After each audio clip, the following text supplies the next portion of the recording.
Hey man, listen, Bedtime MMA is back. Just fucking with y'all. Better MMA is back, boys. I'm sick, so I'm sorry I haven't been posting. And so you're gonna get the sick voice today. So all my MMA ASMR lovers out there, y'all gonna get the nice sick voice today. So I hope y'all appreciate that. But we're going to be talking about the underrated matchups on UFC 300 Part 2 today. If you haven't seen my Part 1 of this video, I already went over 3 matchups that I'm really looking forward to on UFC 300. Some of the matchups that I think aren't going to get as much media publicity and as much attention as the Charles Oliveira versus Arman Tsarukyan, Justin Gaethje versus Max Holloway, Yuri Prochazka versus Rakic, Kattar versus Aljamain. A lot of those fights are going to get a lot of attention when it comes to the fight week. So I gave some of the more underrated fights some spotlight in my video. So if you haven't seen it, go check it out. And this is going to be a part 2 to that. And in this video, we're going to be giving our picks and predictions for Sodiq Yusuff versus Diego Lopez and Bobby Green versus Jim Miller and Renato Moicano versus Jalen Turner. So we got some exciting fights to talk about. Let's get right into it. I think this Sodiq Yusuff versus Diego Lopez fight could actually be the fight of the night.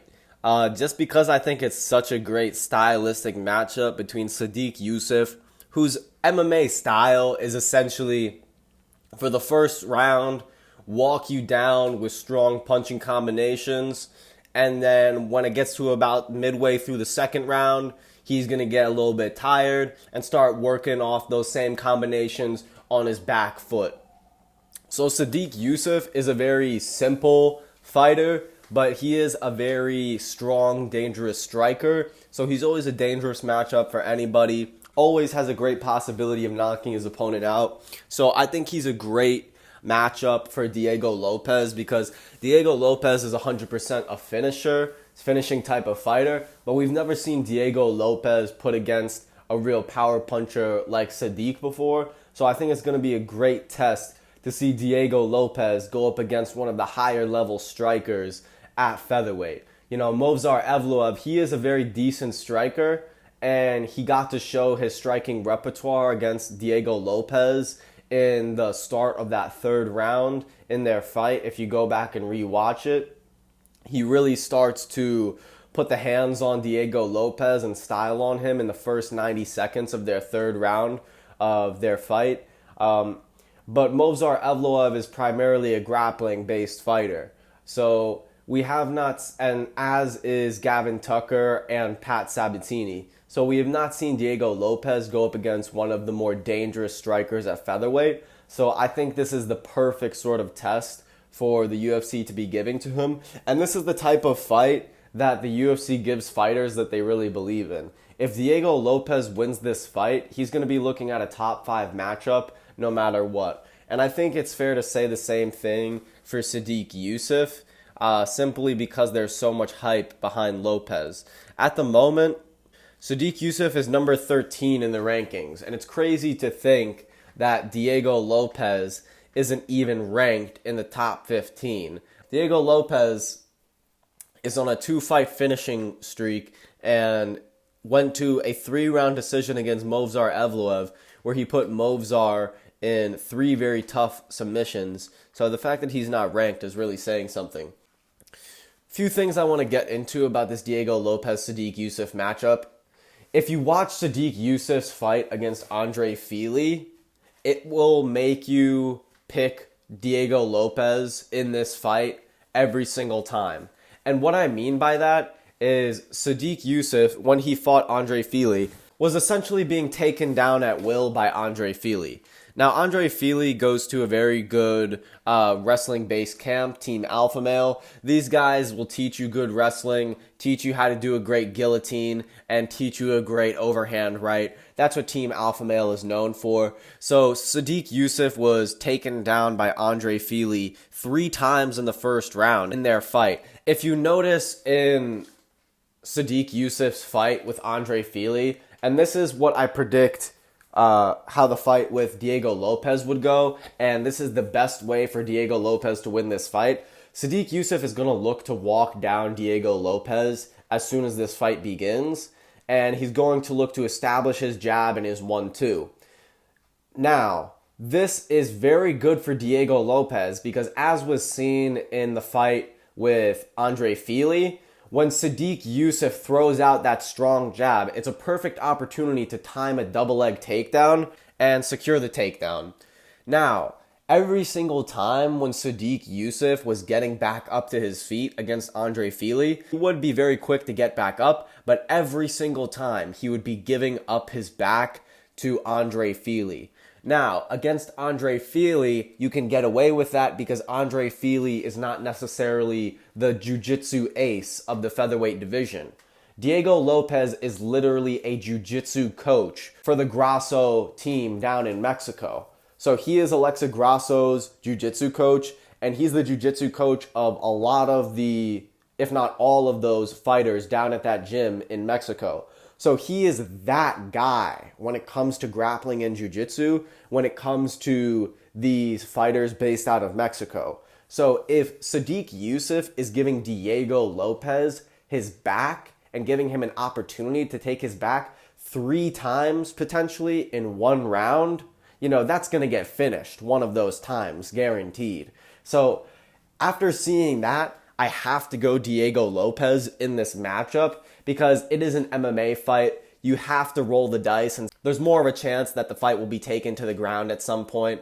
And I think whether it's going to be initiated by Diego or Sadiq, I see Diego being able to attack submissions. Because as we saw in the fight with Movsar Evloev, even when Movsar was able to secure takedowns or secure dominant mount positions in the grappling, Diego was always eager to throw submissions off of his back, and he got Movsar Evloev in a very good armbar in the first round, and then later in the fight, he attacked with a Kimura, and then he attacked with a heel hook later in the fight. And there were smaller, less effective attempts throughout the fight from Diego Lopez, but to get Movsar Evloev, who's an undefeated, very strong grappling-based fighter, into 3 very tough submissions, I mean, that's saying something. And the fact that Movsar Evloev is number 5 and looking for a title shot in this division, we can't just brush that to the side. We have to take his grappling acumen seriously, and we have to recognize that if Sadiq gives up this weakness and shows this weakness in this fight, it's done, over, right there. So I do think that Diego Lopez can finish this fight within the first 2 rounds.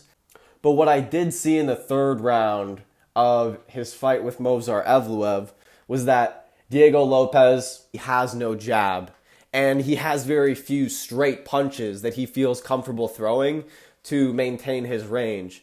Now, if you watch the 3rd round of his fight with Movsar Evloev, you guys will see a completely different Diego Lopez from what we've seen in the rest of his career so far. Movsar Evloev is backing him up with a jab, popping his head, throwing an educated straight right in there, even trying a lead leg high kick, and really just teeing off on Diego Lopez at an educated pace, at range, and picking Diego apart. Now, that is not a good look when you're going up against somebody like a Sadiq Yusuf.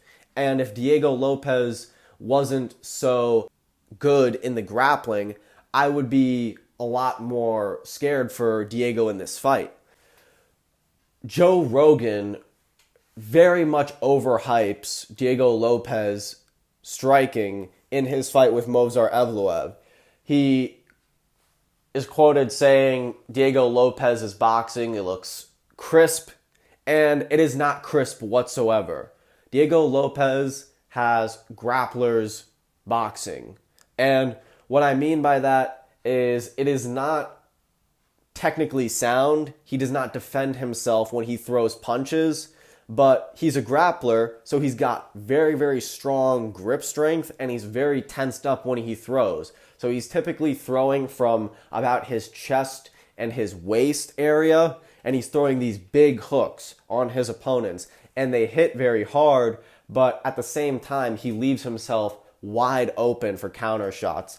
And if he gets into a stand-up war on the feet with Sadiq Yusuff, he will get hit with something very big and could get his lights put out, because that is how open he leaves himself. It is so obvious that he's not aware of his defensive flaws. So once it gets exposed, it may shock him and it may put him out.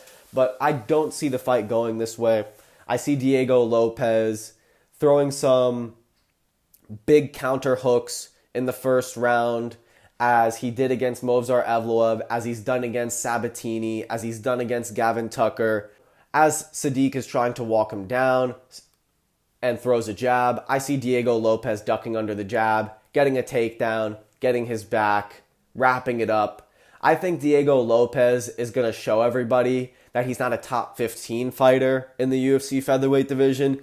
Diego Lopez is going to show everybody that he's a top 10 fighter in the UFC division, and very well could be a top 5, because I genuinely think that Diego could have ended up submitting Movsar Evloev if their fight had been 5 rounds.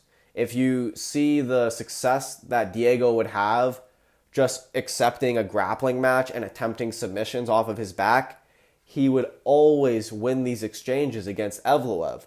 Real quick sidebar as I wrap up this fight. Sadiq Yusuff is just simply the Jeff Neal of the featherweight division. These guys will throw up a high guard and they will throw a jab too, and that is 80% of their game, you know? And I think Diego Lopez is dynamic enough just to simply time a takedown, get his back, and submit him. I think that's going to happen before Sadiq Yusuff hits Diego Lopez with a knockout shot. By first round submission, if not first round, second round submission, but it's going to be a coming out party for Diego Lopez. He's going to show everybody that he's here, and he's not playing just for the rankings, he's playing for the title. Moving on to the matchup of the OGs, Bobby Green versus Jim Miller. Now, this is the fight for all the hardcore, longtime UFC fans, the Bobby Green fans, the Jim Miller fans. Congratulations to Jim Miller for fighting on UFC 100, 200, and 300. That's just really crazy in terms of odds when you think about it. Good for Jim Miller. Now, if we look at Jim Miller's recent fights, Jim Miller has been on a 2-fight winning streak after losing a unanimous decision to Alexander Hernandez. He got a first-round knockout versus this Butler kid who took it on a very short notice and essentially rushed in. Jim Miller got a great counter hook against the cage, got a 23-second knockout, and then he had a very good scrap versus Benitez, ended up getting a third-round submission there. Before the loss to Hernandez, Miller was on a 3-fight finishing streak. Notable wins against a knockout against Nicholas Mota, and then a second-round submission against Donald Cerrone. So, I mean, Jim Miller, this late in his career, has been putting on some great fights, showing what a true martial artist he is, and how high level his game and his skill set is, even though he's 40 years old. I think a fair comparison to Jim Miller is like he's the Alex Morono of the lightweight division. Just an all-around skilled veteran fighter. Of course, Miller has far more UFC experience, but the guy is just so well-rounded and seasoned that he's going to be dusting up these up-and-comers that aren't really here to do anything special. And he's going to expose them, fraud check them, send them back to the B leagues. Jim Miller's just a stud, and I think this will be his last fight. You could just put it to this. Bobby Green is going to have a classic Bobby Green performance, giving his opponent a boxing lesson, switching stances, popping him with jabs to the body and head, with his left jab, with his right jab, following up with 1-2s, throwing in that teep kick to the body every once in a while, working at range from the outside. And that's how I see this fight going. I see this being very similar to the Bobby Green-Nasrat Haqparast matchup, because I expect Jim Miller's game plan in this fight to be chop at the legs, get him up against the cage and unload with hooks, or get him to the ground and submit him. Now, could get Bobby Green to the ground and submit him 100%. I think that's a very good possibility. I think that's the best way for Jim Miller to win this fight.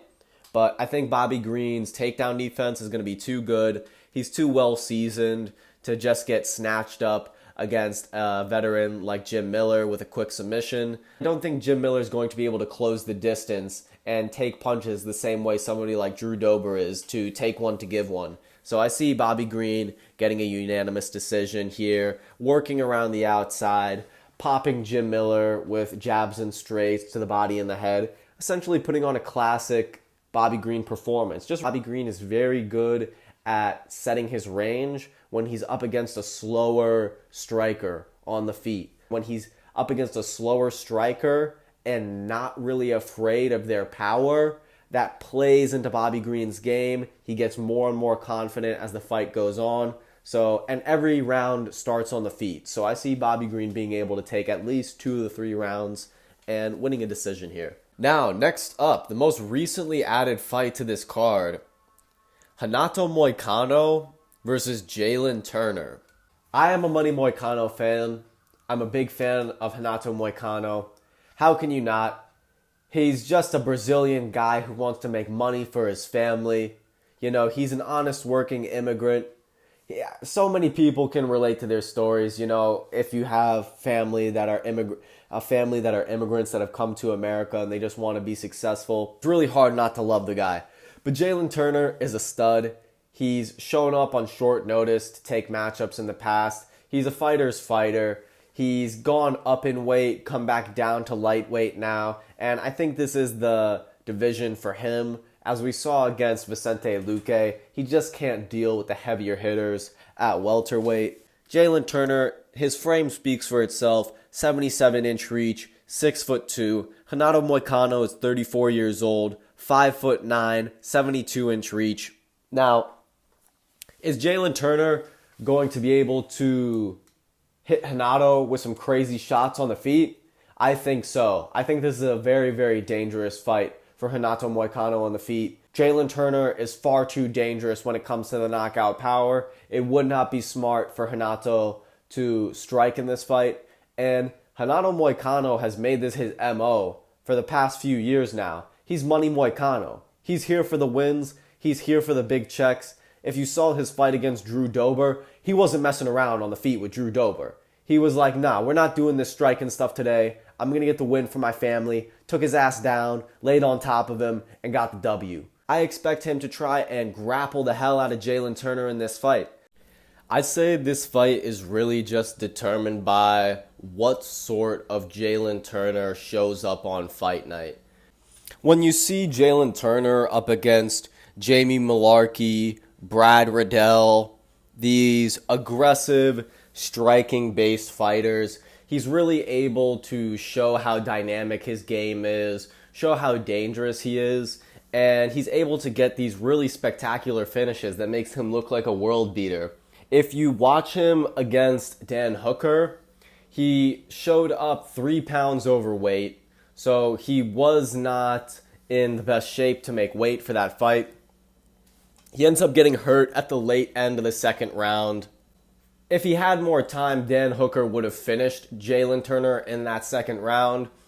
Jalen Turner is pretty much too gassed to even fight back in the third round. Dan Hooker overwhelms him with pressure, gets on top of him, and secures the decision in that fight. So I think if Renato Moicano is able to wear the storm of Jalen Turner in the kickboxing, once it gets to the late second round, and especially in the third round, I think that Moicano is going to be able to secure a takedown and then look to get on top and secure a submission. I could see Renato Moicano getting like an arm triangle here. I think he's going to have some good top pressure, make sure that Jalen Turner can't get up. It was very bad to see Jalen Turner on bottom position against Dan Hooker because he showed very, very little effort to get back up to his feet. So I think if Renato Moicano is able to secure a takedown early in the third round, he can secure that round very easily. in his fight with Jalen Turner. So I think Renato Moicano has a very good chance to get away with a decision here. But it's all about the Jalen Turner that shows up on fight night. You know, Jalen Turner is his best when he's able to mix up his strikes. So if he's able to stab at the body with the front kick, break their base and break their legs with some leg kicks, hit him with a very good strong jab. Jalen Turner looks like a world beater when he's able to mix his strikes together. I just honestly don't think Jalen Turner is that guy. You know, I think he shows some weak instincts when he's getting pressured by his opponents. He typically, when he's getting pressured and his opponents are all up in his face, he likes to fight through it, you know, try and clinch and throw big knees or try and reply with a very big shot. And it's like, dude, you have a 77-inch reach. You're tall as hell for the weight class. Put up a long guard like John Jones and coast and circle around the cage and get some distance and get yourself out of range, you know? I don't understand why he doesn't look at these fighters like John Jones, Israel Adesanya, Corey Sandhagen, Sean O'Malley. These guys are masters of getting out of the way of danger and creating space between them and their opponents with their arms and, more importantly, with their feet, moving out of danger with your feet. I think if Renato Moicano comes out with a strong first round, I think that could pretty much guarantee him the win, because I see Jalen Turner gassing in the third round and Renato being able to secure the takedown and secure himself that third round. I think Renato Moicano is going to be big enough to secure the takedown on Jalen Turner. It's Renato Moicano Nurmagomedov. That's the way he's coming in here now against these lightweights. So I expect Renato to come in here like the Brazilian Dagestani, out-grappling Jalen Turner and getting the 3-round decision, man. You got to believe. You got to believe. You can do anything in this life if you believe. Go. Take over whatever you want. And that's what we live by, guys. You know, I know that I bet there's a lot of you wondering why I've got Yoel Romero as the Better MMA logo. But if you didn't know in your hearts and minds already, he is the uncrowned GOAT of the middleweight division in UFC history. I just show respect because real recognize real. Don't forget Jesus. Don't forget Jesus, people. Check out my picks video for this week's picks for the UFC this weekend. Check out my other video that I did for the underrated fights on UFC 300. We covered Davison Figueiredo versus Cody Garbrandt, Bo Nickel versus Cody Brundage, and Alex Pereira versus Jamal Hill. So yeah, check out those videos if you haven't seen them already. Thank you guys for supporting Better MMA. Apologize for the sick voice today, but I still got to give you guys the Better MMA takes. And I've got some broader perspective MMA takes coming soon, guys. But yeah, man, Better MMA, best MMA ASMR on YouTube.